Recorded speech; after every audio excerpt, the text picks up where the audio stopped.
Hey guys, guess what? In this episode, I'm going to be looking at the foes of the Metros.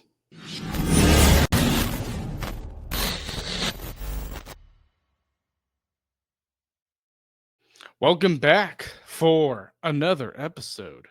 And in this episode, kind of reference to my one-liner, is that I'm going to be analyzing the Metropolitan teams. And the reason why is because over 30% of our 82 games that we play this season, later it's going to be 84 after this season, but just this season, those 30% of our games is going to be against the divisional team. So that's why it's, I think, at the utmost importance of discussing these teams and kind of breaking down every facet, including the offense, defense, and goaltending. So that's going to be specifically what the last half of this episode is going to be about. But first things first, I have a great partnership with SeatGeek. You get $20 off of your first purchase if you use promo code Caniac Reports, all one word. It is a great deal if you're looking to save money on some tickets.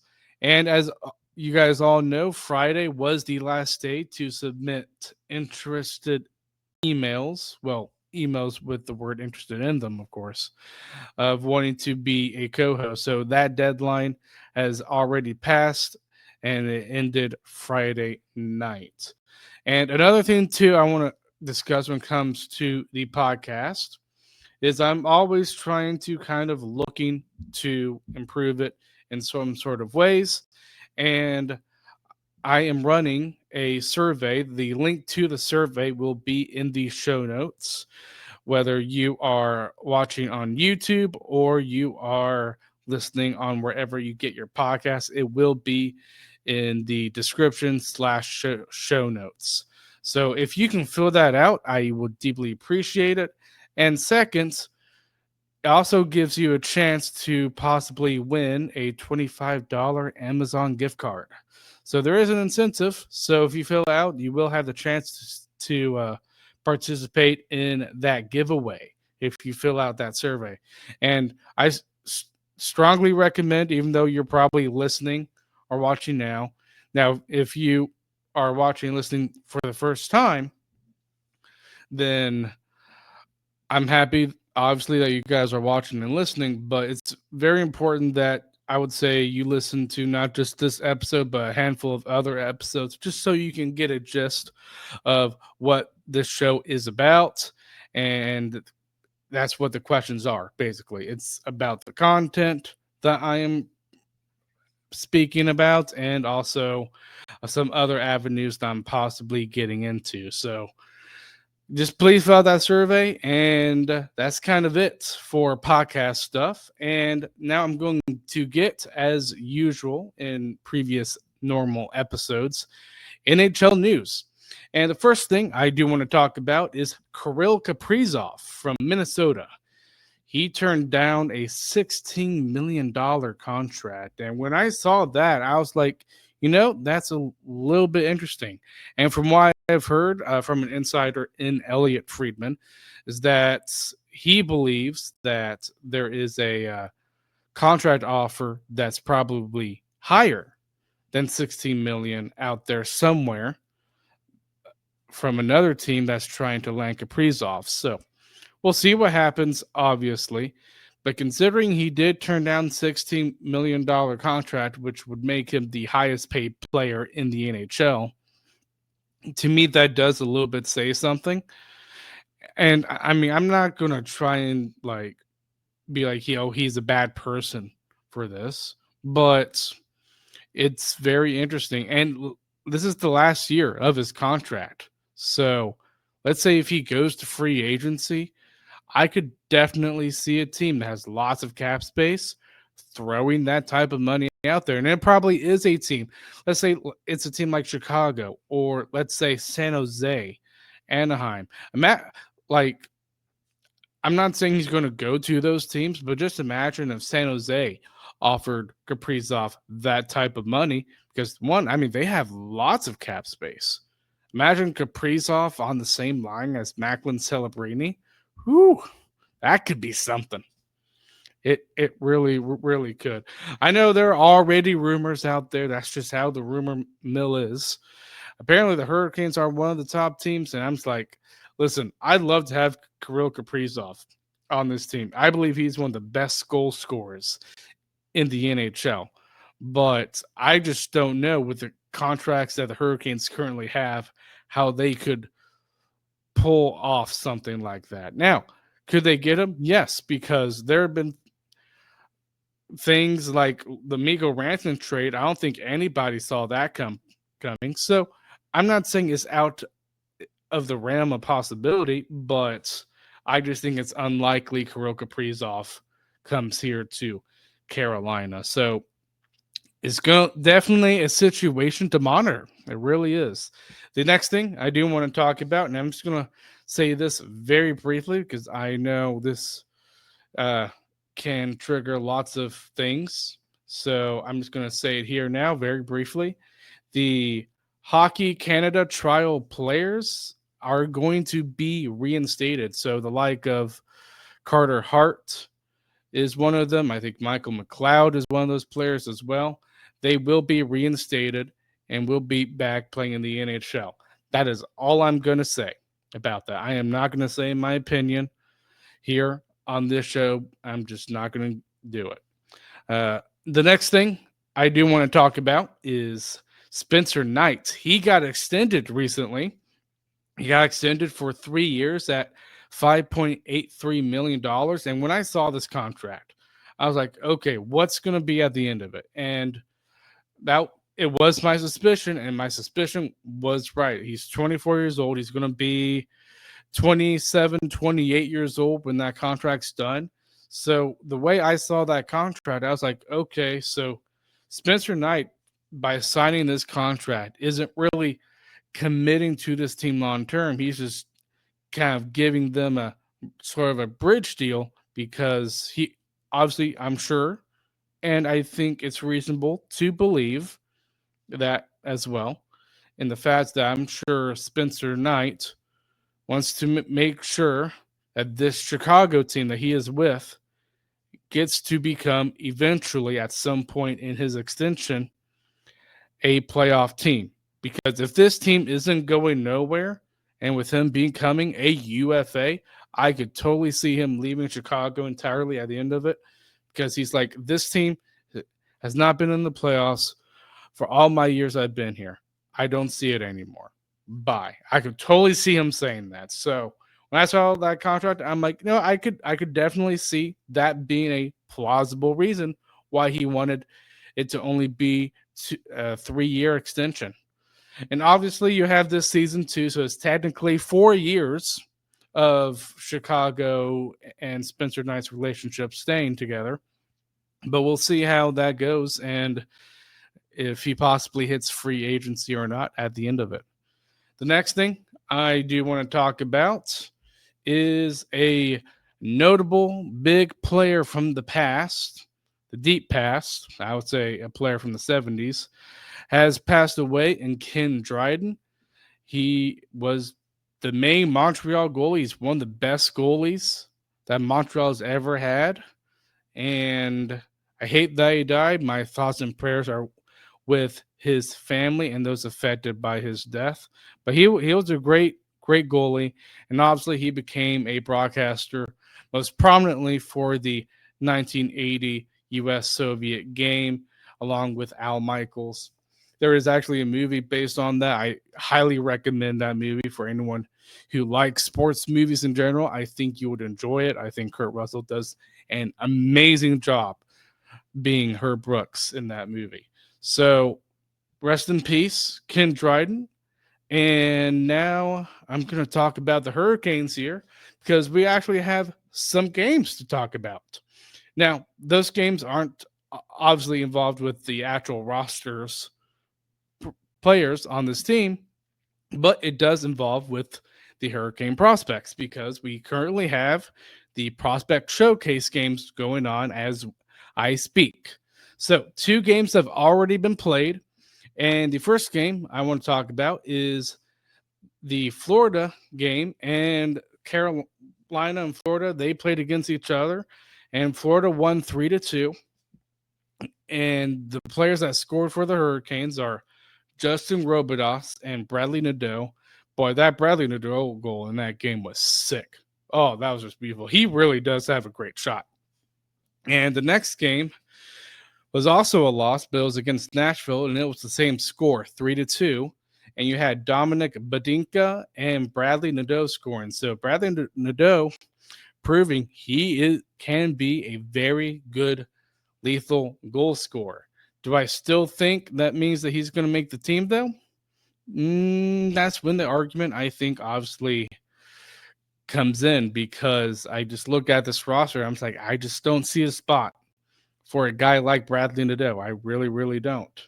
I don't even see a spot for any of these prospects, to be honest. And another thing, too, like, I know there might be some fans that might look at these games and be like, oh, man, our prospects suck. They lost both games. I don't view it that way. It's just a prospect showcase. Again, it says in the title, showcase. They're basically showing what they're good at on the ice. There is some development, obviously, with the prospect showcase games. I'm not saying that there isn't, but the main thing is them showing what they can do on the ice. It's in the title of the whole tournament, showcase. So I don't really care about the score. I care more when it comes to our prospects about the development, and hopefully one day maybe making the NHL and making an impact here for the Hurricanes.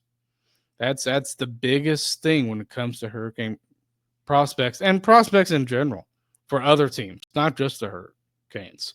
And obviously game 3, which will be the last game of the tournament, will be held Monday at 3 p.m. against Tampa Bay. So we'll see how that game goes. I'm obviously recording this Sunday afternoon, so obviously the game has not commenced yet. So if you're listening to this, odds are the game is probably already finished, and I'll probably recap that game in the next episode. But for right now, that game has not happened yet as I am recording. And a few things I also want to talk about that I thought were kind of fun things to talk about. One is Logan Stankoven was at a Durham Bulls game recently. He gave, I think, an opening game pitch, or a ceremonial pitch might be what they call it. I thought that was awesome. And I love it when the Hurricane players kind of get outside the rink and enjoy what Raleigh has to offer. I love that. I think it shows that they want to stay, possibly. It doesn't mean they're going to stay. You just never know, truly. But it shows that they enjoy their time outside of hockey here in Raleigh. And I really appreciate those type of videos. And the next thing that I want to talk about, again, funny things happening to the Hurricanes just because not really a lot of news. But the NHL, I thought, made a very, very funny video with Seth Jarvis ranking players on them being chirpy. And I just thought it was just so funny. I think so there were quite a few players he ranked. Tom Wilson and, oh man, there were a lot. Tom Wilson was definitely on there. Brad Marchand, I think, was number 1 on that list, which honestly doesn't surprise me. I think one player that was on that list that I would say probably a little bit surprised me, because I've never known him as a chirpy player, just haven't, is Travis Konechny. I thought that a little bit shocked me that he was kind of given that name. But having Brad Marchand and Tom Wilson, that doesn't surprise me at all one bit. I believe Rasmus Anderson might have been on that. I can't remember, though. But there was one, I think it was Drew Doughty, where he talked about like his laugh. Oh, that was so funny. Of him having a weird laugh. Seth Jarvis cracks me up, man. And I'm sure if you watch these videos that the Hurricanes post on social media, they can be funny, especially Seth Jarvis. He's just a goofy guy. I love it. I really do. And the last thing I just want to talk about, players, obviously, they're starting to come back. We saw Keandre Miller, a video of him on the ice in a Hurricanes practice jersey. They're starting to come back because training camp starts, I believe, tomorrow. As the time I'm recording this, obviously, I know if you're hearing this, training camp's most likely already started, but it's going to be fun. Hockey is returning exactly within a week of this episode being released because Monday is the first preseason game, and that falls on the 22nd. So that is going to be fun. Can't wait to have some hockey at Lenovo Center. So that's kind of it for news around the league and Hurricanes news. Obviously, I inserted some fun stuff in there, but you need some fun stuff in an episode. I truly think that, just to keep it a little bit lighthearted. And now I'm going to be looking and analyzing a few teams here from the Metro Division. I'm kind of cutting it in half. This episode's part 1, part 2 released on Friday. But before I do, I will be getting to a sponsor. Football is back, and so is your shot at big wins with DraftKings Pick 6, the official daily fantasy partner of the NFL. Your game day instincts can score you real money fast. Here's the play. Just pick more or less on 2 or more player stats, from breakout rookies to elite quarterbacks, and unlock the upside every snap brings. The better your calls, the bigger your payout. And here's the kickoff bonus. New DraftKings customers get $50 in bonus picks, with just a $5 entry on your first pick set. This season, play your players' instincts. Download the DraftKings Pick 6 app now and use code THPN. That's code THPN. Play just $5, get $50 in Pick 6 bonus picks. Make the call, ride the upside. In partnership with DraftKings Pick 6, the crown is yours. Gambling problem? Call 1-800-GAMBLER. Help is available for problem gambling. Call 888-789-7777 or visit ccpg.org in Connecticut. Must be 18 plus. Age and eligibility restrictions vary by jurisdiction. Pick 6 not available everywhere, including New York and Ontario. Void where prohibited. 1 per customer. Bonus awarded as non-withdrawable Pick 6 bonus picks that expire in 14 days.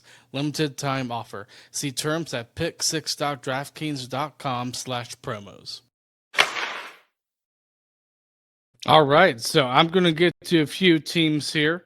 The first team I want to talk about is probably the only team that said that they are sort of selling, is the Pittsburgh Penguins. And this team, obviously looking at the forward group first, obviously you have Sidney Crosby. Last season in 80 games, he had 33 goals, 58 assists, 91 points. He is still an excellent player, and he's definitely defying the aging process because the guy is old, but he's still putting up fantastic points. And again, I'm kind of looking at the top 3 forwards from each team in terms of scoring points. Then I'm going to get to the top 2 defensemen. Again, looking at defensemen, the forwards, looking at the additions they made this offseason, the subtractions, last year's record, their goalies, and obviously some stats in terms of goals for and goals against. So obviously I said Sidney Crosby already. The next player, obviously, that's right below him with 70 points is Rickard Rakell in 81 games. He got 35 goals, 35 assists, so that's really good for Rakell. Rakell's doing really good in Pittsburgh. And then right behind him is Brian Rust. And in 71 games, he had 31 goals, 34 assists for 65 points. Those are the top 3 point producers for Pittsburgh. And to me, what's interesting about those forwards is that you don't see Evgeny Malkin on the top 3 forward list, which I'm not going to say is shocking because, again, this is a very old team. Crosby's in his late 30s. So is Malkin. Malkin had a pretty down season last year, but I think from what I hear from a few Pittsburgh fans that he's showing his age right now. He's really starting to show it. And I think that's a huge reason why people have their expectations so low on this Pittsburgh team, and they're even considering Pittsburgh to probably be one of the front runners for Gavin McKenna. who's the top prospect coming in the next year's draft. So those are the top three forwards. Obviously, Kyle Dubas is the general manager. I would not be surprised if a team came calling for, let's say, Ricard Raquel or Brian Rust. I know there are some rumors about possibly Sidney Crosby leaving. Honestly, this is just my feeling on the situation. I'd be shocked, really, really shocked if Crosby left Pittsburgh. Just would be. Uh, but obviously, this is a forward group that it's a mediocre forward group, I would say at best. Just very mediocre. The only player that's really, really good is Sidney Crosby. And he's part of the reason why I just don't think the Penguins in general, even though they're going to be, I think, a bad team, I don't think they're going to be the worst team in the NHL. So that might be a challenging thing for a general manager in Kyle Dubas. But we'll see how their forward group does. The next facet I want to get to is their defense. Obviously, just like the forward group, their defense is a very veteran heavy pairing of D, and it's led in terms of points by Erik Karlsson last season. In 82 games, he got 11 goals, 42 assists, 65 points. Still putting up pretty good numbers. Again, he's an old player, along with Chris Letang, who is the next point production defenseman on this list right behind him. And he got 30 points with 9 goals, 21 assists. But a lot with the forward group and the defenseman, very, very old group. It's just very, very old all around. I wouldn't be surprised if, well, yeah, I mean, I wouldn't be surprised if Erik Karlsson would leave, but it's going to be hard moving that contract. It really is. That contract is not team friendly. But their additions this past offseason has been Anthony Mantha, Justin Brazeau, Parker Witherspoon, Caleb Jones. These are basically depth guys that are on 1-2 year contracts. And Kyle Dubas is really trying his best to try and bring young players in. So this is a team where, while it's still going to be veteran heavy, I expect to see some youth coming into this Pittsburgh lineup heading into this not past season, but this upcoming season. And we'll see how they do. Last year's record, they obviously finished 7th with 80 points, 34 wins, 36 losses, 12 overtime losses. And I would say the biggest thing for Pittsburgh right now, that's like, yeah, this is why they're going to be a bad team, is the fact that their goaltending has not been good. Tristan Jarry ended up with an 893 save percentage, and Joel Bloomquist ended up with an 885 save percentage. Those are not good numbers. Just not. And obviously, you have the defense, and with them being old, they probably lack a little bit of foot speed. So, yeah, this is definitely a team that is, of all the teams in the Metro, I think is probably the safest, one of the safest teams to say they ain't making the playoffs. They just aren't. So, goals for, they were, again, mediocre in terms of goals for. A lot of that's carried by, obviously, Sidney Crosby. They were 19th in the whole league in terms of scoring goals, 243. And with goals against, again, huge part of it's because of goaltending and defense.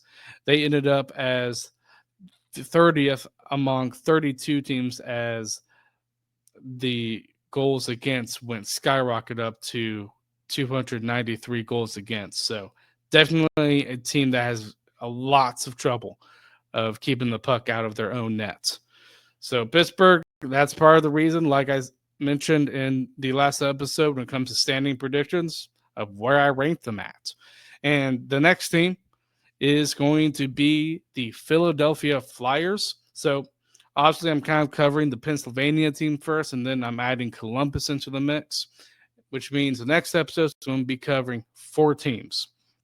So with Philadelphia, this is a team, I would say, that I would say it's definitely more interesting than Pittsburgh. They're not that old as Pittsburgh. They still have a few players that are very interesting. Obviously, I do think when it comes to looking at their forwards, it's a pretty decent, good group of forwards. You have Travis Konechny in 82 games who had 24 goals, 52 assists, 76 points. Very good. Those are good numbers for him. Matvey Michkov, who is going to be the face of Philadelphia going forward for quite some time. In 80 games, he got 26 goals, 37 assists, 63 points. And their top centerman in Sean Couturier with 79 games played, 15 goals, 30 assists, 45 points. And I will say, if you look at this forward group and you think, where's the weakness on here? It's definitely on the center group. Like Sean Couturier, he's not a first line center anymore. He used to be. He used to be excellent, but he's just not that anymore. So the center position for Philadelphia is definitely weak. Kind of a little bit of a different situation for Pittsburgh just because you do have the star talent in Sidney Crosby. But this is a team that I do think is pretty. Again, I think they're going to be probably a bit better offensively because Mishkov's going to obviously get better, and we'll see how obviously Trevor Zegras does, and we'll see how if Oliver Bonk, who's a highly sought prospect for Philadelphia, if he makes it into the group. But this is a team I would say is probably a little bit more on the retooling phase. I don't think they make the playoffs, obviously, like you saw in my standing predictions. But that's kind of it in terms of the forward group that I see when it comes to Philadelphia. Now, on the defensive side of things, their top point scorers is Travis Sanheim with 82 games, 8 goals, 22 assists, 30 points. Jamie Drysdale, he's going to be an interesting player to see if he improves. 70 games played, 7 goals, 12 assists, 19 points. We'll see how this defense does. I still think their best defenseman is Travis Sanheim, but I think if you put Travis Sanheim on a Stanley Cup team, he's probably a top 4 defenseman. So the defense, I think, is very concerning. I really do think the best part of Philadelphia is their forwards. Because obviously you have lots of potential there. Defense, it's definitely not good. I just don't think it's good enough to make the playoffs. And their goaltending, last season, obviously things are going to be looking different for Philadelphia. But last season, just going off of the stats, they had Samuel Ersson, who played in 47 games, had an 883 save percentage, and Ivan Fedotov, who was part of a trade today as I'm recording this, in 26 games, he had 880 save percentage. So, yeah, the biggest thing, kind of like with Pittsburgh, that is hurting Philadelphia is their goaltending. But they did have some additions this past season. They added Trevor Zegras, Dan Vladar, so hopefully Vladar is a bit of an improvement over their goaltending situation from last season. And then they also added Christian Dvorak. So I do think this team probably has gotten probably a little bit better. I think the Dvorak contract's probably a little bit pricey. They paid him like around $4.5 million, I believe. But still a team that I just do not think makes the playoffs. Last year record, it was 33 wins, 39 losses, 10 overtime losses, and kind of like what I said with Philadelphia, the stats showed it. In goals for, they had 238 goals for, which was ranked 22nd in the NHL, and in goals against, they had 286 goals against, which is 28th in the NHL. So already 2 teams I've covered, and goaltending and defensively, they have not been good. The next team, I think there's a lot more hope for this team than there is with Philadelphia and Pittsburgh, and that is Columbus. Columbus, I do think there is an argument to be made for with Columbus that they do make the playoffs. The thing is, they're going to be competing with another good team, whether that's the Rangers, whether that's Washington, whether that's New Jersey, whether possibly that's with us. I don't think the Hurricanes are going to uh, be finishing the season in a wild card position, but you never know. But I mean, obviously, like what we can base on when it comes to these teams, including the Hurricanes, it's mostly is kind of recency bias. That's just the reality. So when you look at the additions of this offseason, kind of like with Carolina with Ehlers and Keandre Miller, I know there's some risk of Miller. I get it. But you look at that, I'm like, okay, what team has added more than the Hurricanes in order to make themselves better? And that's very hard for other fans other than the Hurricanes that are fans of the Metropolitan teams. So, obviously, with Columbus, though, I think they can be a very, very good team. Their top three forwards, Kirill Marchenko, who is a Hurricane killer. He just loves scoring goals on us. But in 79 games, 31 goals, 43 assists, 74 points. Kent Johnson, in 68 games, he had 24 goals, 33 assists, 57 points. And Sean Monahan, 54 goals. Or sorry, not 50. I don't know why I said 54 goals. 54 games played, 19 goals, 38 assists, 57 points. What's really interesting when it comes to their top 3-point producing forwards is Adam Fantilli is not on that list. And Adam Fantilli is kind of supposed to be the face of this team. So adding Sean Monahan to this team with obviously Don Waddell's their general manager. He was our general manager, obviously, before he went there. I mean, I think Sean Monahan, boy, that was a pretty good addition. Really, really was. If you just look at this past season as a whole. So lots of firepower for Columbus. So he's not even in the top three, but Adam Fantilli, I think if you were to list like breakout candidates for this upcoming season, I could definitely see Adam Fantilli being at the top of that list because he has the potential. He is very, very good. And I didn't even mention other forwards like Igor Chinnikov either. This is a team whose offense is really, really good. And it's a lot better than Pittsburgh and Philadelphia. Yes, Crosby has Pittsburgh has Crosby, but you look at Columbus, I think skill-wise, they're a lot better than Pittsburgh. And I think most fans would agree with that. On the defensive side, though, boy, did Zach Werenski prove he can be a top defenseman in this NHL. In 81 games, he had 23 goals, 59 assists for 82 points. That is insane for a defenseman to get, I would say, probably 70 points and higher. Like, that's really good. So, Columbus obviously has a top two defenseman in Zach Werenski. And they have, I think, a good supporting cast around him on the blue line as well. Ivan Provorov, Dante Fabro. Like, I think the defense is pretty good too, as well. The biggest thing, and it seems to be the common thing with all of these teams that I've mentioned on this episode, is goaltending. How is Elvis Merzlikins going to do in this upcoming season? Because last season, it did not really prove to be that good. An .892 save percentage for him in 53 games. Now, they have Jack Greaves, who in 11 games had a .938 save percentage. That's really, really good. So maybe Jack Greaves is the answer for this team. You just don't know. One thing that I can see when it comes to the goaltending for Columbus is them giving less games to Merzlikins and more games to Jack Greaves, because you look at those numbers, they're excellent numbers. I mean, he had a 1.91 goals against average.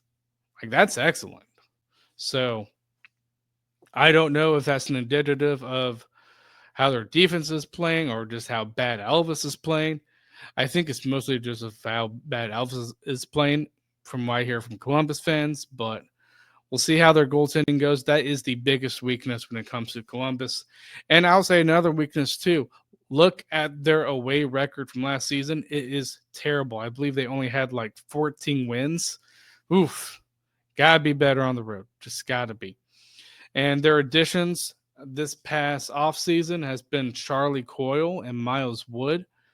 I am a little bit baffled of how much they gave up to get those two players, but regardless, we'll see how those players do. Obviously, I believe it was at the trade deadline. I do think it was at the trade deadline. I could be wrong about that. But we'll see how those two players do for Columbus. And their record was obviously 40 wins, 33 losses, 89 points. So they were coming close to a playoff spot, but they just couldn't do it. And in terms of their stats, 273 goals for, seventh in the NHL. And in terms of goals allowed, 268, which is 25th in the NHL. A lot of that I do think is their goaltending with Elvis Merzlikins. So that's probably the biggest question for Columbus. But when the Hurricanes face Columbus, they have to beware of the firepower. I would say if they are facing Philadelphia, I think they have to be aware of, to me, the only player that I think just looks dangerous. Well, you could probably say maybe two players, so Travis Konechny, but that's Matvei Michkov. And with Pittsburgh, obviously, I think the Hurricanes' main area of concern is still Sid the Kid after all these years. So we'll see how those teams do. But again, the reason why I am doing this two-part series, analyzing these teams, is because these are the teams that the Hurricanes are going to be playing against the most. So that is why I am doing this. And if they don't have a good, I'm telling you, the Hurricanes do not have a good record against their divisional teams, then that is not going to bode well for a team that has very high expectations when you look at the additions the Hurricanes made with Ehlers and Miller and Nikishin, you could say, even though he already played in the playoffs. So that's it for this episode. Hope you enjoyed it, and I'll see you guys Friday.